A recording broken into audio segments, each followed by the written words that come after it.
Hey guys, Brinkman117, welcome back to the channel on my 2022 studio tour. For those of you that are new to the channel, you might want to consider subscribing for future updates, and if you do enjoy the video, don't forget to give it a like and leave a comment before you go.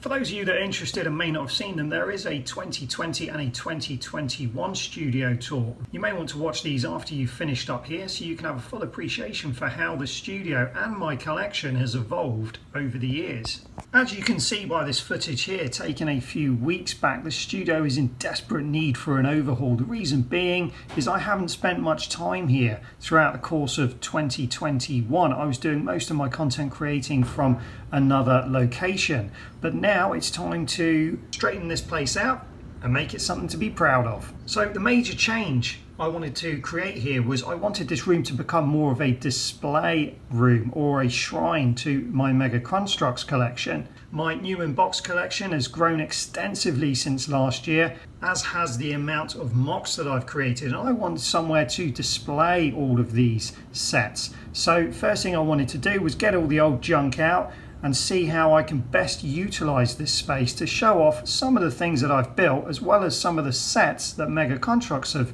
created that I wanted to keep on display permanently.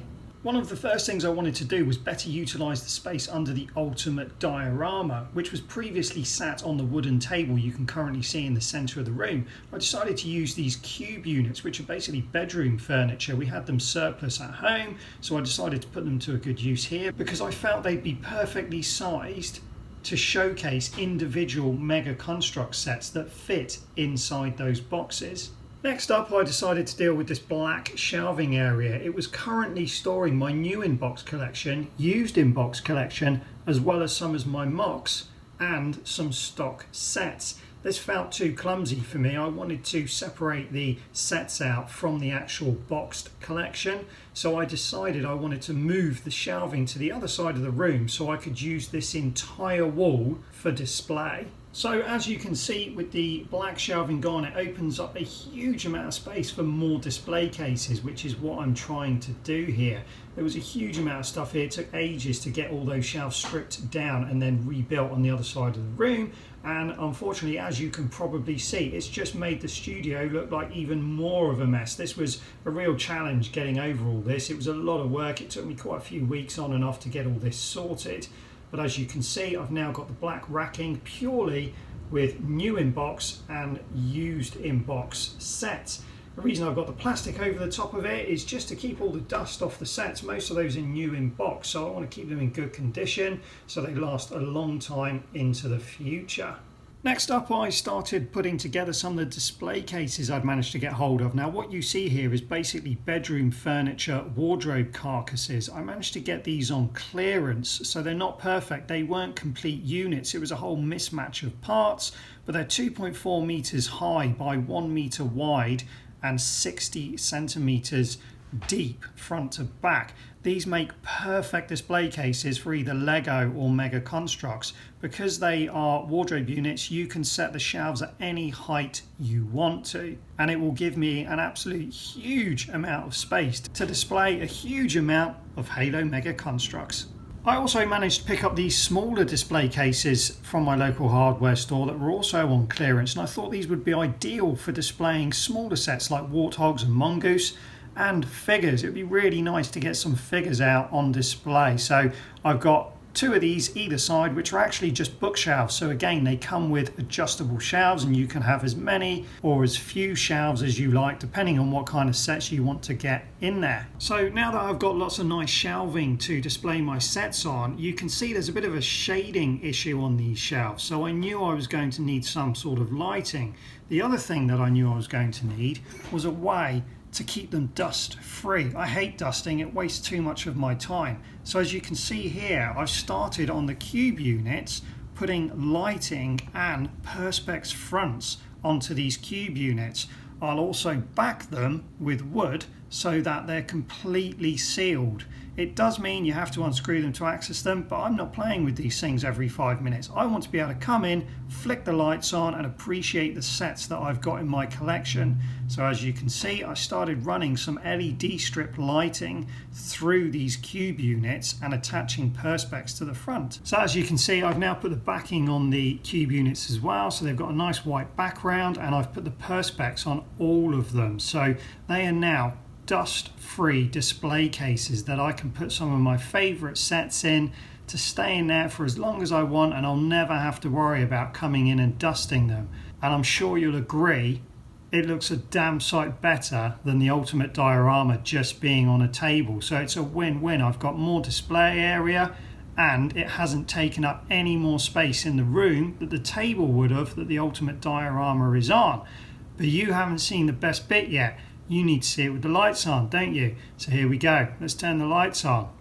And how good does that look? Absolutely fantastic. I'm so pleased with this. It's given me the exact effect that I was going for. So I couldn't be happier with how well this has turned out. And if we just wander around the corner here, there's another display case here. And I've put one of the sets in that I had to hand just to demonstrate to you guys how nice these sets are going to look once they're in these dust-free display cases. So now that everything's sorted out and you guys have got an idea of what I'm trying to do here, it's time for a room tour. But remember, this is no longer my build room. This is a showroom, if you would, for my MOCs, my stock collection, as well as my new in box collection. All of my parts collection, my build table and my review table is still at another location. So this is purely a space to display my sets and a really nice area to edit videos in. So as you can see, I've put the gun back on the top of the AA gun diorama, which looks really nice. And you can see I've got all of those nicely lit cube units. The hardest bit now is going to be deciding which stock sets I put in these units. I'm not going to be putting my MOCs in there as far as I know at this point. It's going to be for stock sets. If you guys think you know what stock sets you'd put in there, feel free to leave a top 10 list and we'll see if any of yours make it into those cubes. I will be doing future videos which will show which sets I decide to put in those cubes, so stay tuned for that. And if you haven't already, you might want to hit the subscribe bell just so you don't miss those cubes being filled up with glorious Mega Construx sets. As we move over to the black racking, this is all my new inbox collection and used inbox collection. Used inbox is the lower shelf, all the other shelves are new inbox. I'm not going to go through all this right now because I've got a separate video planned running you through the new inbox collection, showing you which sets I do have and which sets I still need to get. And as we move across to the other side of the room, you'll see that I've got some of my custom builds in the shelving. Don't pay too much attention to how these sets are laid out. They're purely there to keep them off the floor at this point. I've got no doubt that I'll be rearranging the shelf height. I've also got some more LED lighting to put in there. And as soon as I get round to it, I'll cover these entire units with perspex as well. So once again, they're all sealed in, and I won't have to worry about cleaning anything in there as well.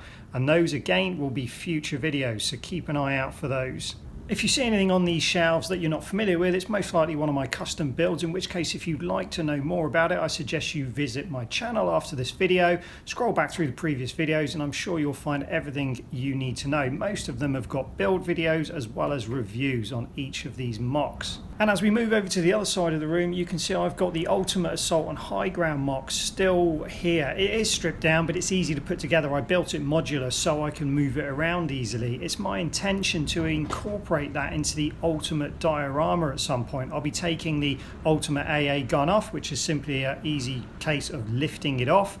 And then the hope is I can incorporate that Assault and High Ground base into that MOC. I think that will make a really interesting video. Maybe do a red versus blue big battle. So that's something I hope to do for the future. As we move along, you can see I've got the Ultimate Pelican, which is nice to see the wings back on that. The last time I saw this thing built up was the last time you saw it built up. I store it without the wings on just to reduce the stress on the MOC. And as we move a little bit further along, you can see the station I use for editing all my videos. And there's one final thing I'll show you before I wrap this video up. Loads of people have asked me while I was building the Ultimate diorama and the Ultimate AA gun was to show them the Pelican, the Ultimate Pelican alongside the AO gun. That's easier said than done. There's no room for it on the table, but as you can see here, this is me trying to lift that lump up to use as a thumbnail for this video. This thing is so heavy and so awkward to carry. The time that you see me moving it into shot so I can grab a still from that video and putting it back is about as long as I can lift it for. I think it weighs over 25 kilos and it's one of the most awkward things to try and carry without causing the wings to fall off and the entire thing to end up in one big mess on the floor. So that's as good as it's going to get for the Ultimate Pelican alongside the Ultimate AA gun. So I really hope you enjoyed this video, guys. I'm really pleased with how this room has turned out, and I'm really looking forward to setting up the big shelves with lots of nice sets, also putting some of Mega Construx's best sets they've created into those tiny little cube units, and eventually getting some figures out on display as well. So if you want to see these shelves and these cubes and this room in general fill up, be sure to stay tuned. It's well worth considering hitting the subscribe button for future updates, and hopefully I'll see you again soon. So until then, thanks for watching, and we'll see you next time.